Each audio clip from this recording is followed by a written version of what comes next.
Avis vascular center మన దేశంలోనే the best varicose vein hospital.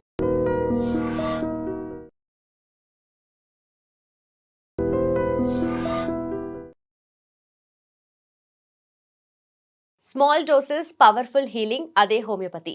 Welcome to I dream. నా పేరు లుంబిని. ఈ రోజు మనతో పాటు హోమియోపతి డాక్టర్ చేతన్ గారు ఉన్నారు. Let's talk to him. Hello sir. Hello madam. Sir, ఒక డౌట్ వచ్చింది ఈ మధ్య కాలంలో, ఒక న్యూస్ ని బేస్ చేసుకొని రైస్ ఇంటేక్ గురించి. సో జనరలీ రైస్ తినాలా వద్దా అనేది నెవర్ ఎండింగ్ కాన్సెప్ట్. అదొక డిబేట్ లాగా సాగుతూనే ఉంది. అయితే ఈ మధ్య కాలంలో ఎక్కువగా రైస్ అంటే మనం ఎప్పుడుండో ఈ పద్ధతి పాటిస్తున్నాం, బట్ న్యూస్లో వచ్చిందనమాట. సో రైస్ అనేది కుక్ చేసుకొని మళ్ళీ ఒక 10-12 అవర్స్ ఫ్రిడ్జ్లో పెట్టుకొని నెక్స్ట్ డే మార్నింగ్ కూడా హీట్ చేసుకొని తినడం వల్ల మనకి ఎలాంటి ఎఫెక్ట్స్ ఉంటాయి, అసలు అది మంచిదా కాదా అనేది దాని గురించి. రైస్ మంచిదా కాదా మీ ప్రకారం? రైస్ మంచిదే. మంచిదే కదా. మళ్ళీ అయినా ఏం చేస్తారు, ఇట్లా షుగర్ వ్యాధి రాగానే రైస్ తినొద్దు. ఇది మన మైండ్లోకి వెళ్ళి తీసి పడేసేయాలి కుండీలో. ఎందుకు పడేసేయాలి?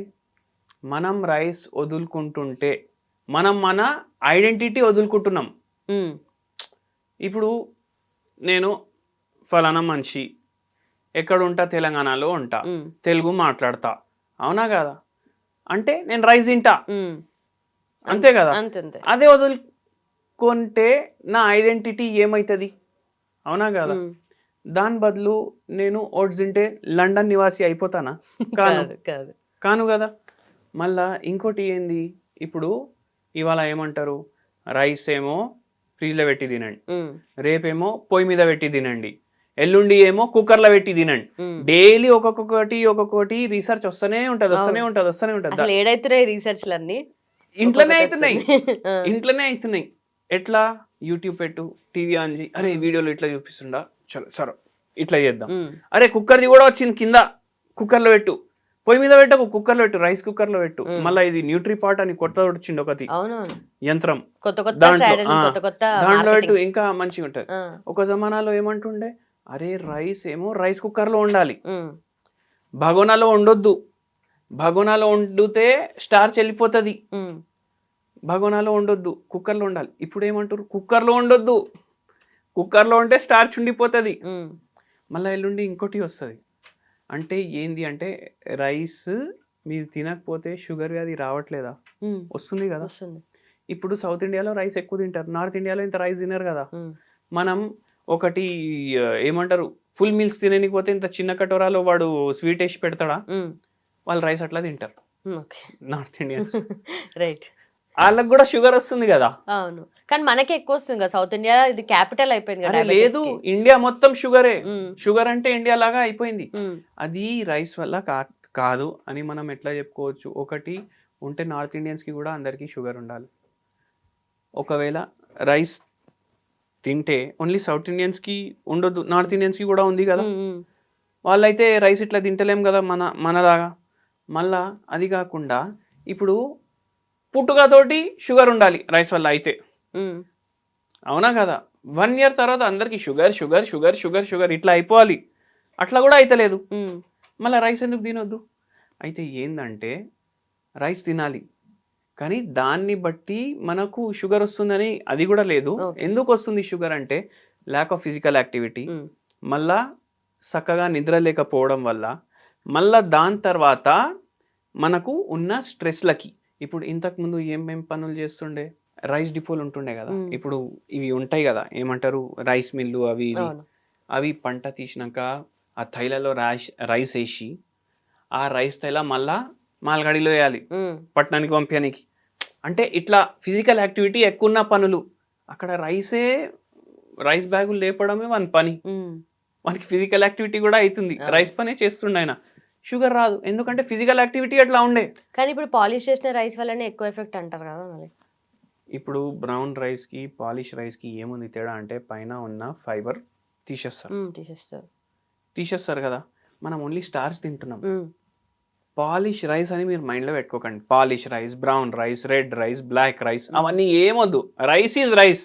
తెల్ల మనిషి, నల్ల మనిషి, అమెరికన్, రష్యన్ అవన్నీ ఏమొద్దు. మనిషే కదా, అవునా కదా? మీరు రైస్ తినండి. మళ్ళీ మీరు ఏమన్నారు, రైస్ ఫ్రిడ్జ్లో పెట్టి తినొచ్చా లేదా? ఫ్రిడ్జ్లో పెట్టి మళ్ళీ నెక్స్ట్ డే హీట్ చేసి. అయితే ఒక ప్రాసెస్ ఉంటుంది, రెట్రోగ్రేడేషన్ అనేసి. రైస్ వండుతామా, కుక్కర్లో వండుకున్నాం. మ్మ్. స్టార్చ్ ఏమో జర గరం గరం మంచిగా మొత్తం స్టార్చ్ ఉంటుంది దాంట్లో.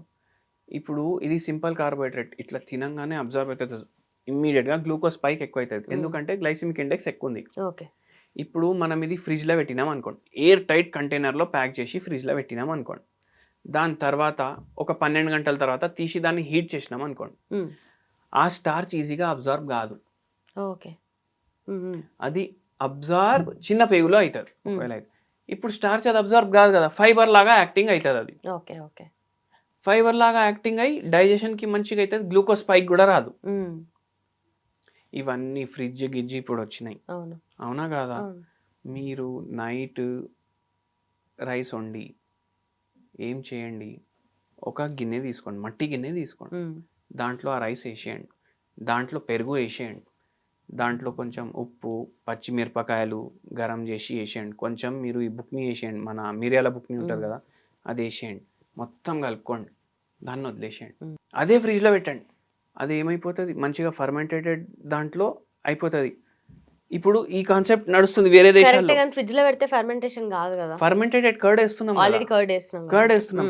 అదే మీరు ఏం చేయండి, బయట పెట్టాలనుకోండి, రైస్ వేయండి, ఓకే. పాలు వేయండి, మళ్ళా దాంట్లో కొంచెం పెరుగు వేసేయండి, ఈ మసాలాలు బుక్నీలు చట్నీలు అన్నీ ఏమేమి వేసుకుంటారో వేసుకోండి, మీకు వచ్చే టేస్ట్ ప్రకారం కలిపేసి బయట వదిలేసేయండి.